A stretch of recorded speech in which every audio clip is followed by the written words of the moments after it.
Exotic भाजीपाला पॉलीहाऊसची queen जिला मानलं जातं ती म्हणजे अनुष्का जयस्वाल ही तरुणी. युनिव्हर्सिटीमधून अर्थशास्त्राची पदवी घेतली. त्यानंतर अनुष्का जयस्वाल शेतीत करिअर बनवायचं ठरवत होती आणि तसंच तिने केलं.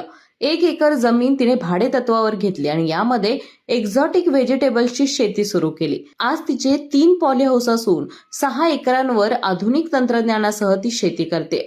पॉलीहाऊस, ड्रीप इरिगेशन, मल्चिंग यांचा वापर करून तिनं शेतीचं चित्रच बदललंय.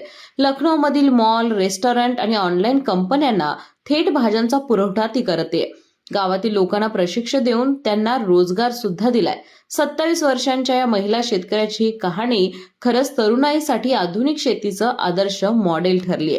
एक्झॉटिक भाजीपाला पाहायला गेलं तर वेगवेगळ्या हॉटेल आणि रेस्टॉरंटमध्ये प्रचंड प्रमाणात वापरला जातो आणि म्हणूनच या भाजीपाल्याला आता प्रचंड मागणी आहे आणि हेच हेरून अनुष्काने आपली प्रगती केली. अनुष्काची ही यशोगाथा तुम्हाला कशी वाटली नक्की